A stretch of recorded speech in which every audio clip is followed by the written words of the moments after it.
Welcome back, guys, to another episode of Authentically Albertan. For the first time ever in the show, we are here in Lloydminster, and our first stop is Fourth Meridian Brewery. I'm here with Helen. Helen, how are you? Good. Thank you for having me here. How's Monday been? Yeah, good.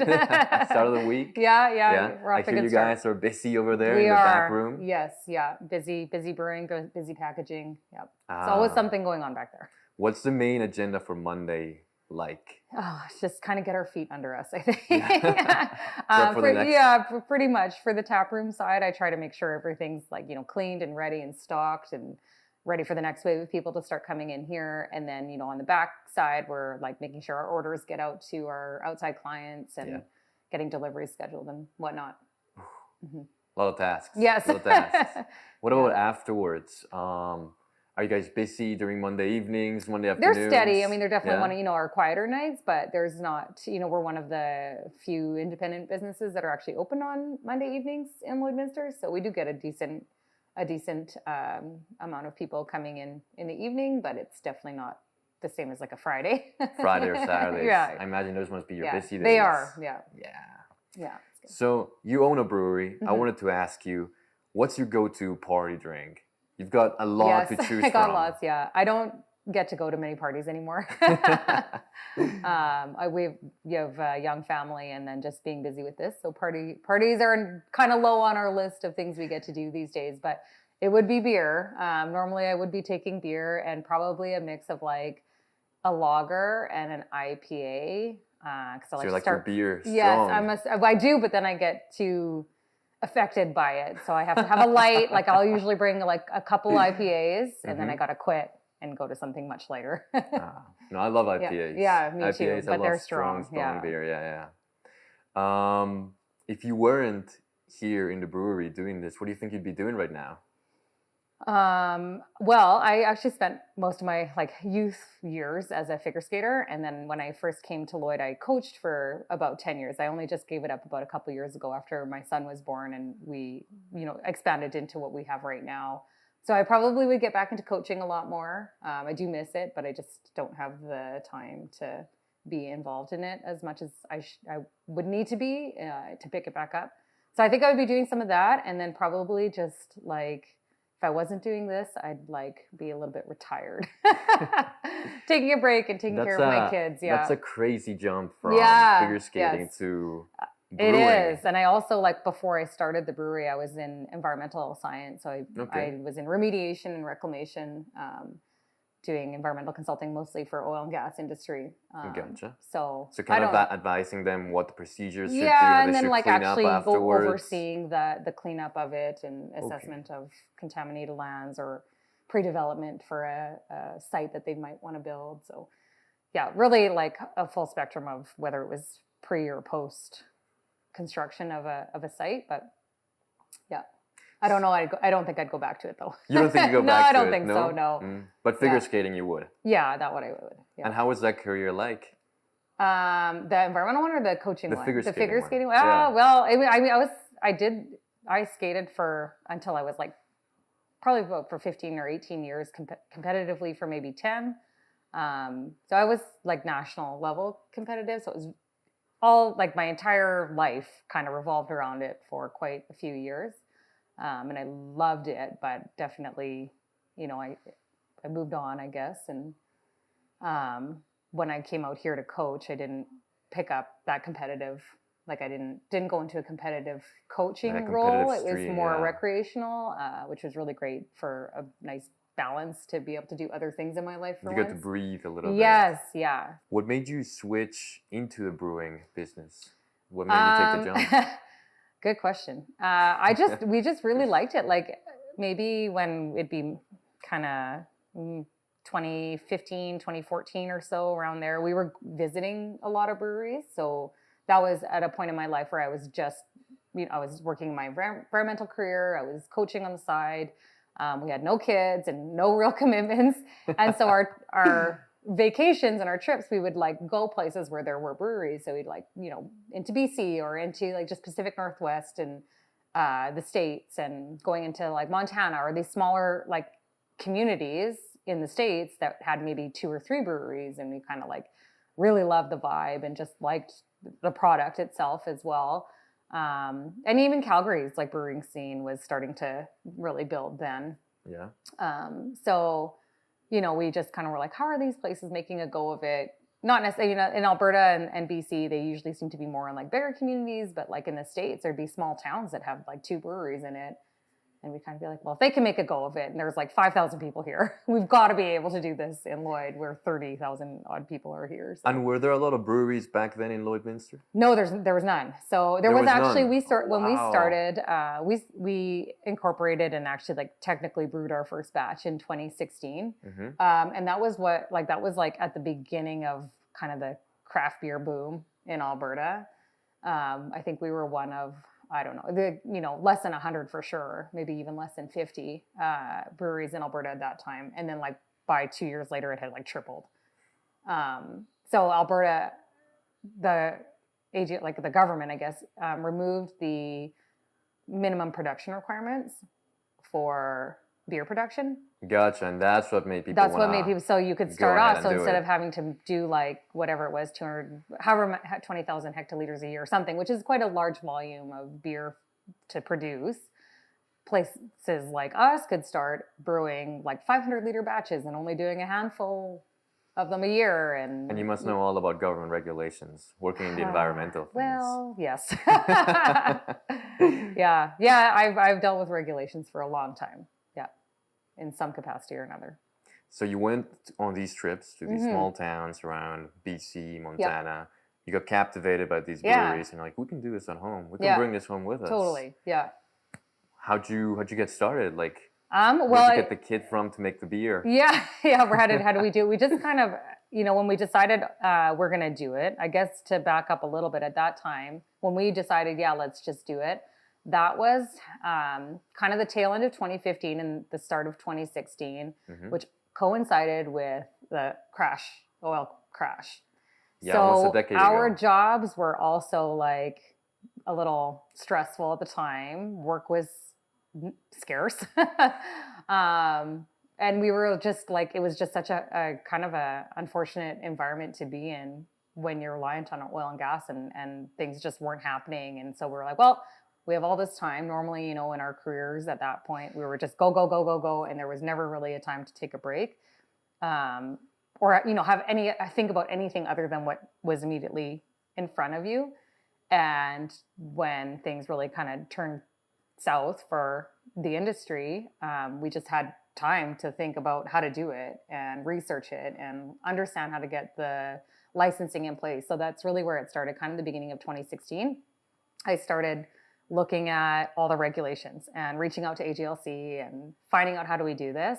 And then Brad and our other business partner at the time took a trip to Toronto to look at some equipment that they had seen listed, which we never ended up getting, but like we just started branching the out, wheels just started researching. turning, and we just started trying to do it and see what we could do.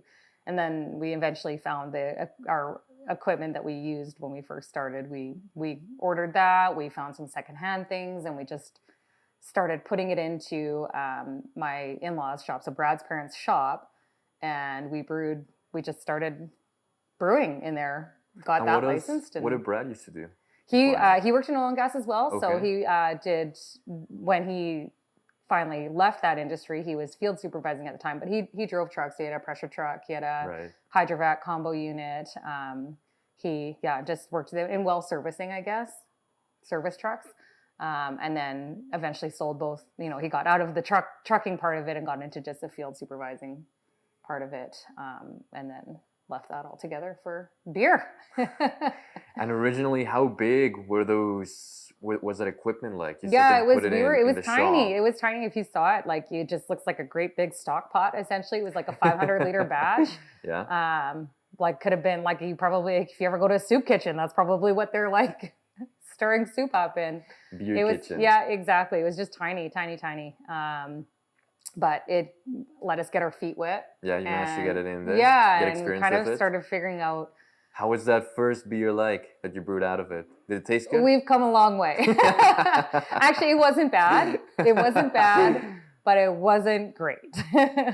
But yeah, I mean, we've had so many bad batches since then. We just, it's all about experimenting and totally, discovering, and trying to figure it out and figuring out our processes. And it wasn't even really something that we could like our setup was so small and unique to us that we couldn't even really ask, other places like, oh, why is this happening? Like, well, I don't know. We don't make 500 liters at a time. We're like 5,000. So was there like a recipe that you guys were following? Yeah, we did. Time? Yeah, we used recipes. We learned how to scale them. Okay.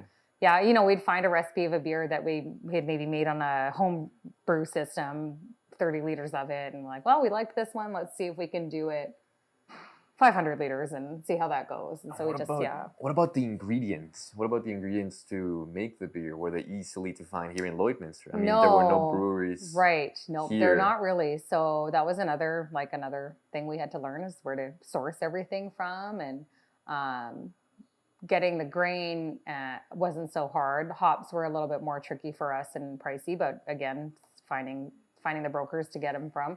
But at that time, there weren't nearly as many breweries, and doing different styles, like say a fruited beer or something that has like a unique ingredient, it was really hard to get that. Like I remember when we first started, we had a mango Hefeweizen. Mango. And now, now it's really easy to find fruit puree suppliers. Yeah. But at that time it wasn't. And there was no bulk supplier of fruit puree. So we were buying, like I would go to Superstore and buy all of their frozen mangoes or fresh ones, whichever, and we would puree them ourselves and add it to our batch of beer. So it was like... That's a process. It is a process, but I'm like, but it's such a good beer, so we're going to do it. And I mean, we were only doing 500 liters, so like 100 pounds of mangoes was like, okay. But now, I mean, obviously there are bulk fruit puree suppliers that we can order that stuff from now that have figured it out for us. I've never had mango beer. No? Mango is my favorite fruit, but I've never had mango beer. Good. We have one on tap right now. It's wow, what's it called? Mango Vanilla Thrilla. Mango Vanilla Thrilla. Yeah, it's only on tap. It was just an experimental one, so. Gotcha. Yeah. And is it still the same one that you brewed? No. I don't think improved yes, nothing's the same from when we started. Everything's changed 10 times over, which is good. We've made progress. And when it came to finding mentors or finding other people who had done this, who did you reach out to? Well, actually, like at that time when we had started, Ribstone Creek in Edgerton was the closest brewery to us, and they were quite substantially bigger than us too.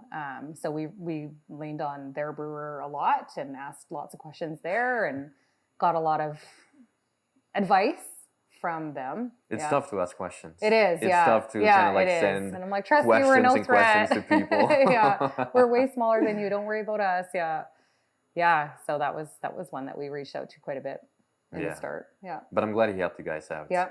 Us too. Yeah. And what about, you got this whole setup. What was your first event that you finally pushed these beers out? Our wedding, actually. Your wedding? Yeah. Yeah, Brad and I got married in the fall of 2016, and our first beer that we ever sold, it was technically our Bachelor Blonde, which we still make to this day, our flagship, but the recipe has changed substantially. But yeah, that one was, and at that point we were still bottling, like hand bottling our beer in bomber bottles, those big tall bottles. Wow. So yeah, our very first beer that we did for commercial sale was called Wedding Table Ale, but it was our blonde at that time. And we had that as our beer on the table. And did you use like Amazon or stuff like that to get your beer out? How did you do it? Was it online or was it? No, we just friends? Through like word of mouth. Directly contacting people and telling people about it and. Gotcha. Yeah, because a lot of people, that's what they do nowadays. They begin their business and they just go straight online. Yeah. So they've been shipping it and I mean, like we do have a good, like an online presence now and an online store, and we can ship it out now. But at that time we were like, that was way beyond what I would have been capable of doing. So you got your store set up. You're still working out of that shop. Yep. When you guys decide, okay, we need a bigger place, how does that happen? Yeah, I mean, we really didn't start selling beer to like any restaurants or liquor stores until late 2016. Like October-ish. And it just really quickly became apparent that people were like interested in it and wanted growlers. And we just didn't really have a way of doing that where we were in the shop. Like it was strictly a production place.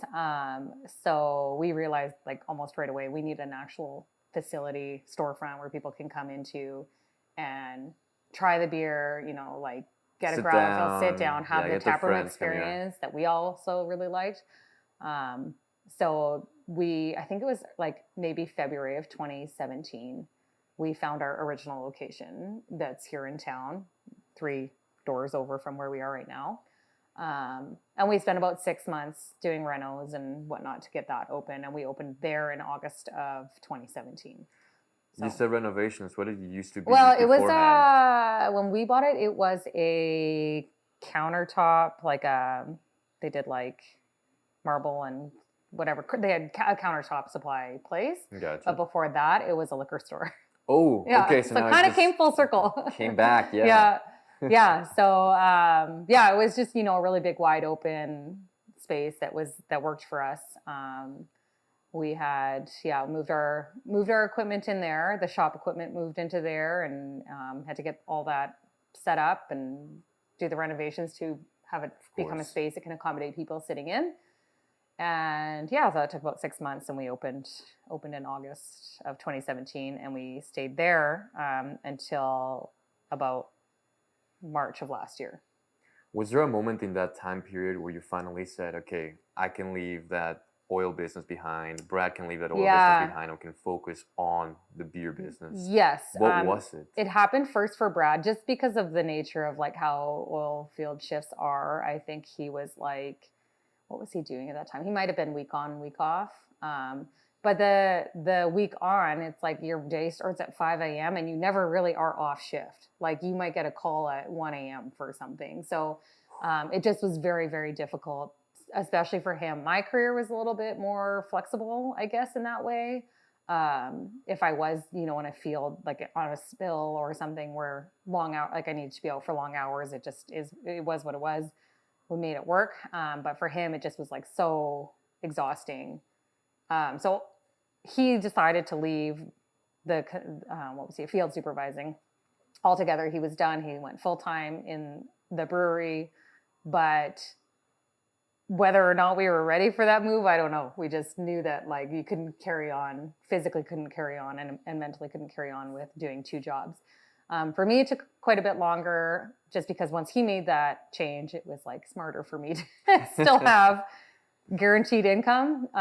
So I stayed in my career for a few more years. And then COVID hit, and we had our daughter in 2019, and then COVID hit in 2020. Yeah. And I didn't really have intentions of going back to environmental consulting, but I didn't know, like it was so unpredictable of where things were going to go. So by the end of my maternity leave with my daughter, I was like, I'm just going to go back to work in case any other thing happens, and everybody just like in this whole entire town dies, or I don't know what I was. Familiar crashes. Everything exactly, like things just felt so unpredictable still. So I'll go back to work part-time, and do another year. I had my son on the way as well by the time I was going back to work. So I was like, I'll do another maternity leave, and then we'll see where things are in another year from now. So that would have been like 2022, I guess. By the end of my second maternity leave. And we, at that point, had started negotiations of acquiring Ribstone Creek. Which is a story I heard about. I read about, yeah. So then, when we got to the point of acquiring Ribstone Creek, and I guess in that time, Brad and I became the sole owners of our business. We bought out our third business partner. I had to give my resignation officially. I'm out of the oil and gas industry now. I'm a full-time beer brewer. Beer snob. But that's, again, going back to that balancing thing. Yeah. Because I thought that you left your job back in 2017 when you acquired this place. No. The place next to this one. No, I kept going, Okay, so Brad would have left his. Yeah, Brad would have left his maybe after a year, I think. So he might have left consulting in early 2018, I think. Wow. Yeah. And then... So he did about a year, maybe not even. It's so long ago. But again, keeping this business going while you have other duties at the same time, while you're having kids. It's really hard. Yeah, very hard. That's tough. We did it. Yeah. That's tough to organize. Yeah, very. Especially because when you start a business, it's like having a kid. It is, yeah. It's every waking moment. Like you're just constantly working on something. Exactly. And then to deal with oil spills, to deal with these shifts, it's crazy to think about. It was. I know. Looking back, I'm like, I don't know how we ever did that. But, but we did it. The pandemic happens. You got 2 kids. Yeah. That's crazy. That was wild too. Yeah. It's been a ride. Yeah, it's good to hear, the different points of view, and then what really marks the moment where people decide, okay, I'm going to commit to my own thing rather than keep going with these other jobs, because now my own thing is paying off. That's right. I'm more in control of it. That's right. I'm more in charge of it, and it's something that I've built from the ground up. Yeah, exactly. And I think for us, like the acquisition of Ribstone Creek was that was when I became 100% sure, and that's why, like, when I gave up coaching figure skating as well, that was such a big change for us, a big acquisition, and it's just like we knew it would require. Wait, so you did the coaching even on top of all of this? Yes, yeah, I threw that in there every now and then too. Yeah, I kept going with that. Okay, but you said it was more relaxed. It was, yeah. I think towards the end of when I finally said I can't come back anymore, I think I was only coaching like twice a week, so. It was manageable, I think. Still lots of things on your plate. Yes, yeah. Yeah, it was. And then when you finally came to Ribstone Creek acquisition, you were like, okay, well. Yeah, no, I have to focus. Really focus on the brewery. This, yeah. And when it came to, again, branding the product, coming up with these names, how'd you guys do it? Like, I thought the mango one was pretty creative. Yeah, that one is. That one, the mango vanilla thrilla, I actually just put that out to my staff and said, we have this mango vanilla beer, we need to name it. And we just everyone kind of group chatted, tossed around names for a while and came up with it. But the other names, the Bachelor Blonde we came up with because when we finally, like when the beer was finally ready, it coincided with the week of our bachelor parties. Okay. So we were like, well, let's take this beer and have it on our bachelor parties and we'll call it that. And that name is just we've just always stuck. It's always that like the party inspiration that it came from. Well, not always. Like that one was. But then the rest, like, so when we first But you had the wedding one too. Wedding table, yeah. Which was still, the beer inside was still the blonde, but we just named it differently so I could have it at our wedding as like a labeled thing. But yeah, our Sparky IPA actually is a reference to the Sparky like geological formation. It's like a pay zone for oil. Like it's a reference to oil and gas, although the label doesn't necessarily reflect that. It's sort of just like a inside thing, if you know kind of name. And then the Rig Up Red, obviously referencing like oil rigs, rigging. Gotcha. We got a lot of oil and gas references, and Border Porter being on the border city, I guess. And what else? Oh, or Pig Launcher, which we've just decided to retire for a while. It's just a funny name. It's a pipelining piece of equipment that sends Pig Launcher. Yeah. Well, I just thought it's an actual like piece of equipment that gets used in pipelining. And okay. But when we made the label, it was like a pipe with a pig shooting, like an actual like animal pig shooting out the end, which we just thought it was funny. And again, it's something that like if you're in that industry, you'll know what that is. But most other people, like the average person's like, that's just a funny name. Yeah. And then some of them rhyme, some of them are very catchy. Yeah, that's right. Yeah. And then, I mean, other ones we work with our graphic designer. She'll come up with some names too. She's like, she'll try a beer and envision something and come up with a name. So it's a joint effort, but a lot of times we're leaning on the major industry that supports our community or just our location and oil references. Pretty much, yeah. I saw the mural up there. Yeah. Was it made by the same It was, designer? Yes, hand painted. Okay. Yep, she's created all of our labels, of the Fourth Meridian ones anyway, not the Ribstone ones, but she's created all the labels. And then when we moved into here, we knew we were going to we wanted to have a hand painted mural as well. So she incorporated a lot of the characters off our labels into the mural. Right. So what's the story behind that connection, that partnership? The graphic designer. The graphic designer, well, she's a family member, thankfully. So we get some good family discounts, which is nice. But yeah, she actually, she's a great story all on her own. She worked in the same business that Brad was in. Oil and gas. And oil and gas, but as a dispatcher for like 20 odd years, I think. She, a few years ago, had a health issue come up and decided to go, and she was just like an artist on the side, like did her regular oil and gas job, and she would just make labels for us on her free time when she was off shift kind of thing. But then, a few years ago I had a health scare and decided I'm a full-time going to go pursue my passion of art, and has become a full-time artist. And so, she's designing for us like crazy, and did that big painting for us. Do you have a favorite design that you guys made so far? Well, yes and no. I don't know. Every time she comes up with a new one, I'm like, I think that's my new favorite. Our high tea is a good one. I really like that. For me, it's like the more colorful, the better. We make our version of a chelada. We partner with another company in town that makes Caesar mix, and we use their Caesar mix in our chelada. And that one's a really fun one too. It's like the Mexican skull guy on a beach. It's just fun. They're so good. How do you get the feedback for all of these collaborations that you get? Or in fact, any of your beer that you launch out? Well, the nice thing like with doing the collaborations that we all have our own regular clientele, I guess, in different areas. So it's always an in to like let other people in other communities know about other places, which is kind of neat, and other products. And then, we just, what are your customers saying about it? What do you guys find? And kind of, we relay all the feedback between us. Even within your own clientele, is there like a certain day, maybe the first day it's launched, where you guys are going around asking, hey, how's that new beer tasting? Not necessarily. Last year, it just so happened to be that I was coming back from Cold Lake with a big load of cans. Yeah. And when I was unloading it, there was people here and they're like, we'll help you. And then I'm like, well, now you have to drink it because you helped me unload it. So I was just organically managed to get the feedback, some original feedback that way. But then, just as we stock it and sell it, people tell us what they think. Yeah. And just from regular conversation with people coming in, do you want to try the collaboration we did? And people tell us what they think, whether we ask or not.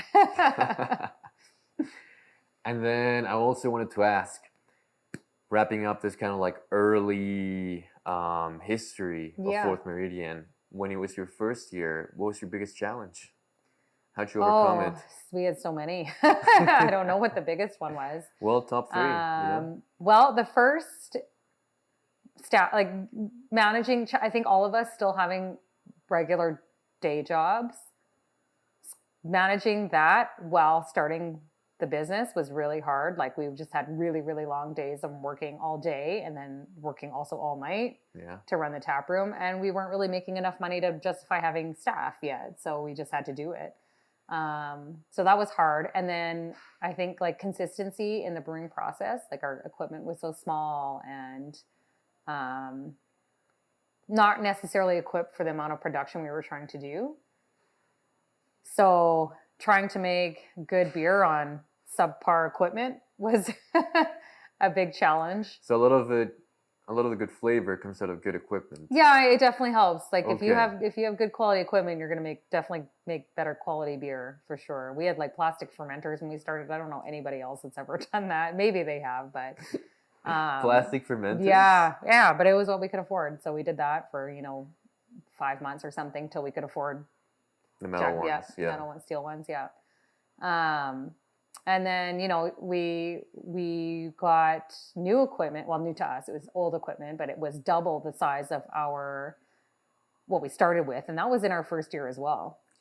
So we bought all that, brought it here, got that all installed. That took like forever. So we were went 2 months, I think, without being able to brew anything. And I don't know. I mean, there's not enough time in this interview to go over all the challenges that we face. And we still do, but at least now I think we've got... I mean, it's your sole focus. Yeah, you've got that's staff right. now, we have the ability to deal with the challenges. So those top 3 challenges that you mentioned, you've got those covered. Totally, more or less. Yeah, that's been a huge improvement for us. Yeah, starting's hard. It's really hard. I think in any business, but yeah. Well, it's tough. It's a lot of commitment and a lot of Especially Also when you're a physical believing in space, yourself. like, yeah, that too. Yeah. But yeah, having a physical space is hard. Like, you have a storefront where people are expecting like to come in and whatever. So trying to deal with that it's a lot.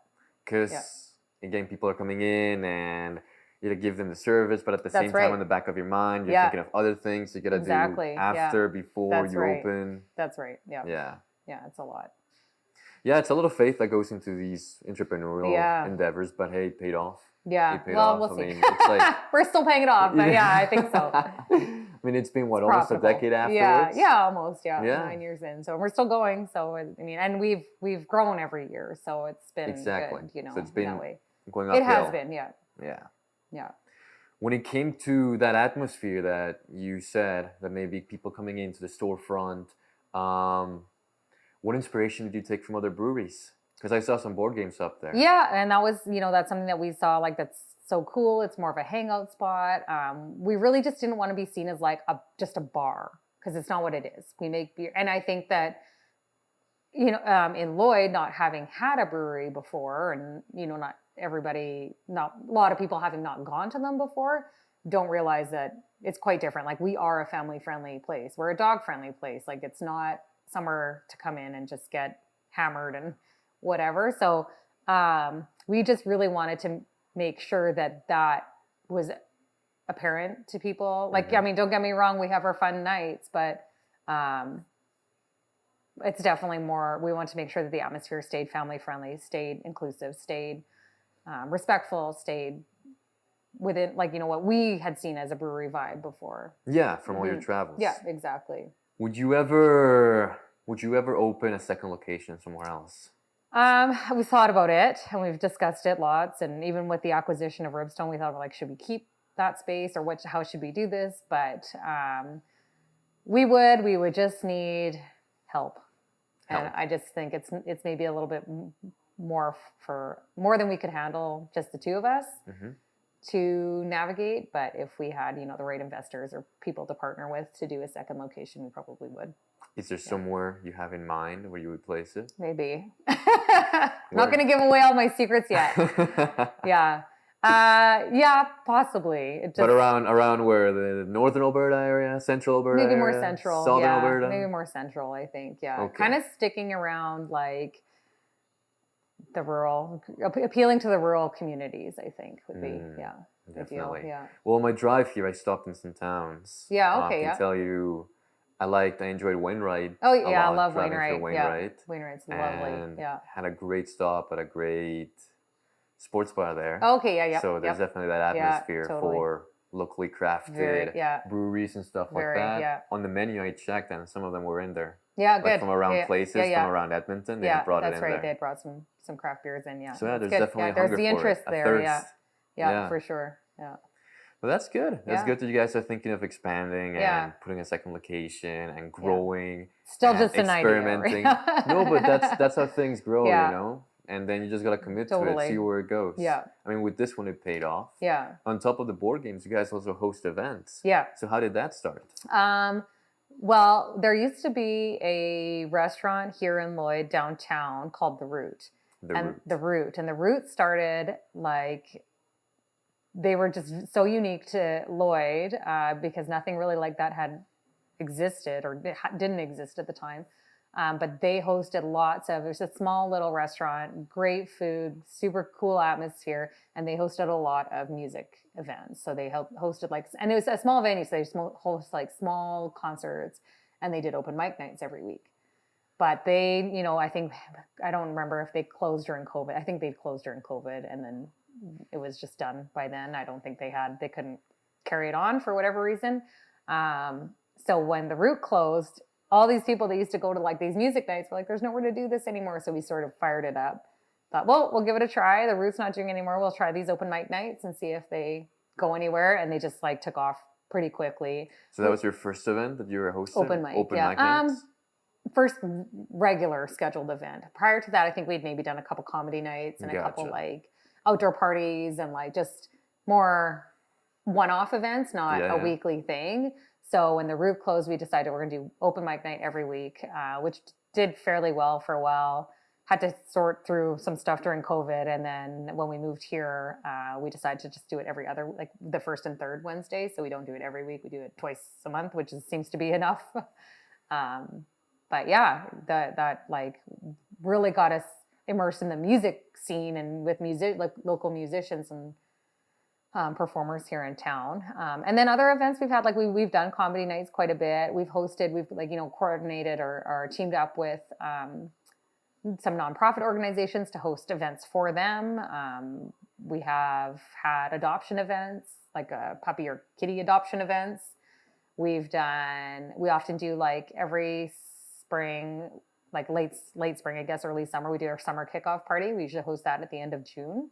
Nice. And that's always a really fun one because, like a lot of people are like, they know they're leaving for holidays. So it's like their send off party and it's just the end of the school year and it's a lot of fun. We get some market, like we do a little mini market with local vendors and we either do open mic style or we get a band to play and just a big kickoff to summer, ready for the summer to come.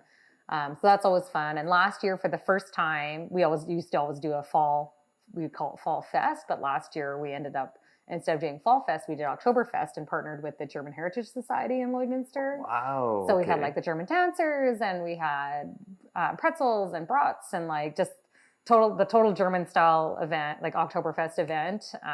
But we guys worked dressed with up them. the store and everything? We like actually did. So we did it all outside. Okay. And it was just because there were so many people. And it went on for quite a while. So people came inside, but yeah, we had the little German flags, but most of the stuff was outside, like the big banners and the tents and everything were outside. And then that was a super fun time. So we're planning to do that again this year, planning to do our summer kickoff again this year. And then, we like a lot of times people are just booking their events here. So it's an organization that wants to host something.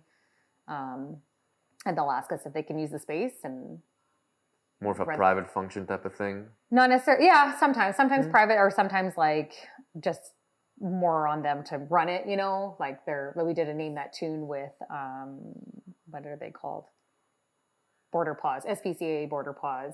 They did a Name That Tune event. It wasn't private, but they did all the like sort of marketing towards it and trying to get the people to come out for it. And they ran the actual event themselves. So that's great too. It's a lot of fun. Which one has been your favorite? Favorite event? Yeah. I think Oktoberfest. The Oktoberfest? That was so fun. Yeah. It was such a good vibe. And we lucked out that the weather was just ideal for that day, being outside. And yeah, last fall was warm. It was just really good. It was so busy.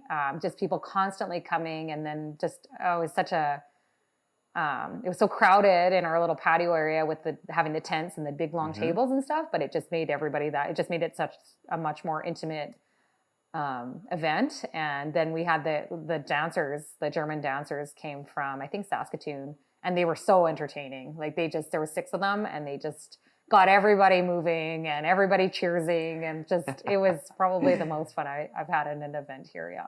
And I can't imagine the music and the crowd. Yeah, it was just so good. Yeah.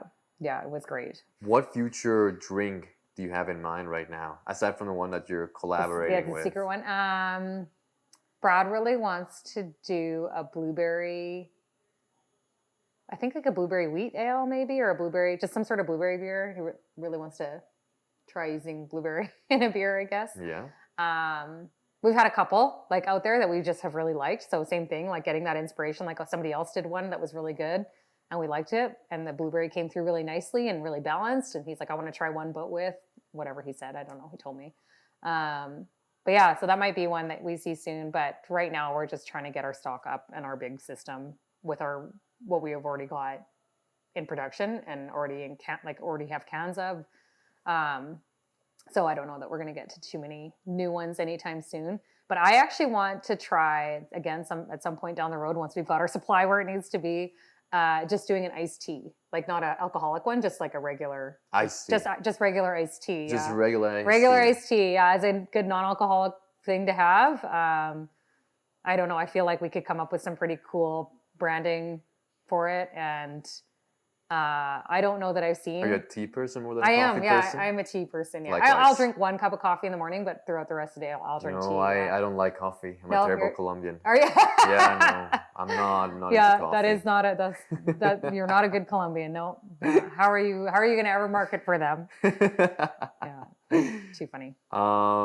Huge fan of tea though. Yeah, so if you ever make that, make sure to ship it down to Calgary. I will. Yeah. I just think it's like a totally different. We don't make anything non-alcoholic ourselves.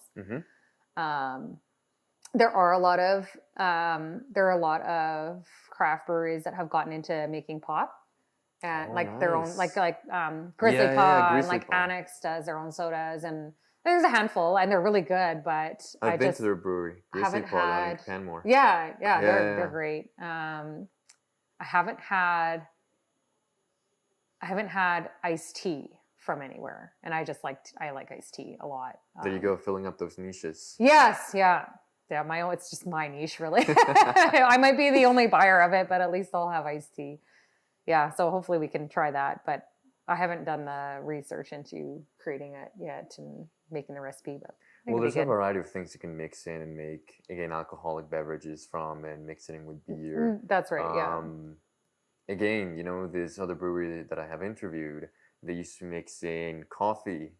Oh, okay, with it. Have like a cappuccino alcoholic version of it. Yeah. Again, I wasn't the biggest fan of it because I'm not into coffee. Yeah. But it helped out. I mean, some people bought it. Some people enjoyed it. Yeah. We had a whole drinking test on the episode, and my co-host at the time liked it. Oh, okay. Well, there you go. Yeah. And it was like coffee and beer. Yeah, it was something like that. We have done one like that. It wasn't a cappuccino, but we did. There's a local coffee roaster here that we got some coffee, got some of his coffee, and mixed it with our porter in a cask. Yeah. So then it conditioned in the cask for, I don't know, 3 or 4 months, 2 or 3 months maybe. And that was really, people really liked that one. It was good. But again, it was definitely tastes like coffee. It had a definite, obvious coffee taste to it. But people liked it. People that like coffee loved it. I didn't mind it. I was I'm good for one. They also had another one that tasted like vanilla cake. Oh yeah. The birthday cake. Really good. Yeah. That sounds good. Yeah. So you never know. You never know what kind of combinations. That's right. What it's going to taste like. Yeah. You guys lean a lot towards the fruits, maybe. Yeah, I think so. Maybe one with a vegetable, maybe one with a carrot. We have done a carrot before. We did a carrot cake milkshake IPA years ago. Wow. And we really liked it, but the feedback was mixed. Some people felt like it was too heavily spiced, but then others were like, that's exactly what it should taste like. It was the Bugs Bunny beer or something. Yeah, we didn't name it anything fun. We just called it carrot cake milkshake IPA so that people knew kind of what they were getting into. But why the milkshake? So milkshake just adds sweetness. So the milkshake, meaning we added lactose sugar to it, and lactose doesn't ferment, so it keeps the sweetness. Yeah. So it kind of made it sweet, I guess. But yeah, I really liked it. But yeah, it was heavily spiced. So again, when you're doing something for the first time, we didn't know how much cinnamon, nutmeg to add. Just gave it a few shakes. We'll see how it is, and yeah, it was good. Yeah, aside from vegetables, the only thing I can think of is probably honey. Yeah, we haven't done a beer yet with honey, but yeah, the mead we've done. That one. Yeah, stuff like that. I wouldn't mind having stuff like that. Yeah, totally. What advice would you give to people who are just starting their own breweries? I mean, I don't know. I got a lot of unsolicited advice when we unsolicited advice. So we From who? Everybody. Everybody's really eager to tell you how to do things when you start a business, and I think that's probably in any business, and it's usually people that have never done it. Do you remember some of this advice? You answered pretty quickly. You're unsolicited advice. I'm there must be some. Oh God, so much. That came just to mind. Telling people you guys at our old place, we're I said, we're a brewery, and at the license we had over there, we were a tap room license, so we could only serve the products that we make. And the number of people that tried to tell me you guys need to get spiced rum in here, you need to get whatever. I'm and then how I just had it on autopilot, we can't, we're not licensed that way. And they're then telling me that I should just get a kitchen. I said, we don't have a kitchen. We're not a restaurant. You need to have a restaurant license to have those other products. You should just get a pizza oven. You should get a toaster oven. You should just get this. You should just serve Chef Boyardee. And I'm me putting a Chef Boyardee pot behind the counter doesn't classify as a kitchen or the food requirement. Don't need to, why do I have to keep explaining things. Obviously, we've thought through this. So yeah, we got lots of advice from lots of people that were like, if you think we haven't thought about absolutely everything already to make this business as good as it possibly could be, like that's what you wake up in the middle of the night, what are you thinking about? It's our business. Like we should try this, or maybe we should do that, and we could get this. So I just I kind of have not a philosophy, but like, I guess kind of a philosophy that anybody starting something on their own to not really give advice, because let them figure it out themselves. Like, it's just, if you try and do something somebody else's way, you never really will have a grasp of it. And that's kind of how I've felt about this. But yeah, I think just as long as the only, I guess, advice I would say is just to keep at it and have a lot of grit. Yeah. Have a lot of grit. Have a lot of patience. Yeah, that's right. Yeah, and just keep doing make your own mistakes. Don't make a mistake because you followed somebody else's suggestion, and it, I don't know. That's kind of how I felt about things. Like, do things your own way, and you'll figure it out your own way. All right. Yeah, I think that's some solid advice. Yeah, I guess if it's advice at all. It's not the one that's, like you said, too overreaching, too in there, saying, oh, you should get a pizza, you should get that license, that other license. Yeah, you should do this, you should do that. And I think a lot of people don't realize when they do give advice that nothing's free. Like, who's getting the pizza oven? Are you kidding? We only have one last question in this episode. And again, there's no wrong answer for it. Okay. But we love asking it. If you had one word to describe yourself, which one would it be? Oh, I did. One word? One word. Tenacious. Definitely. Yeah, I think maybe. I don't know. I'm not sure what other people would say, but I don't know. I think that about myself. Rolling with the punches. Yeah. Starting out here in the shop. Yeah. And then getting that one, having to deal with the fire over here after you just acquired a new company. Yeah. At the same time, took a lot of tenacity. Coaching, your other regular job, children, the pandemic. Yeah. It's a lot. Yeah. And it's great to see how far you've come. Oh, and definitely, I think you've definitely established your place here in Lloydminster. Feels like it, yeah. After a decade of work? Yeah. For sure. I'd hope so, yeah. Yeah, I mean, we're still growing and still changing and making our place. Innovating. But yeah, exactly. But still finding fun in it, right? Yeah. Yeah, well, thanks, Helen, for joining us here in this episode. Yeah, thanks for coming. It was great interviewing you. Thanks for coming all the way from Calgary. From Calgary. Long drive. You gotta make the drive fun. We used to have there used to be a flight that would go from Calgary to Lloyd to Calgary, but we lost our planes. We lost WestJet. Yeah. So it's a drive now. Everyone has to drive. Yeah. I looked it up, actually. Yeah. I looked up if there were any flights from Calgary to Lloydminster, because what I thought was that it would be a sort of like Vancouver, Victoria situation. Yeah, totally. Because when I went there, you can get, your own little plane to go to Victoria, but like half an hour ride. Right. I thought it was the same. I thought, there's so many aviation here in Alberta, so many private little airports. Maybe there's someone who offers like a little taxi to the towns around Alberta, but no, there's nothing. Nobody did it. Yeah. Yeah, we have an airport. We used to have a flight. We used to have WestJet there, but they quit last year. Yeah. Everybody's really upset about it. We're still complaining about that. But regardless, definitely interviewing you, finding out the story about this place makes a whole 6-hour drive for us. Right. Oh, well, that's and again, going through the towns as well and getting to know people. Seeing the rural side, Yeah, exactly. Sure. But thanks again, Helen, for joining us. You're welcome. Thank you guys for watching another episode of Authentically Albertan. We'll catch you on the next one. Stay authentic.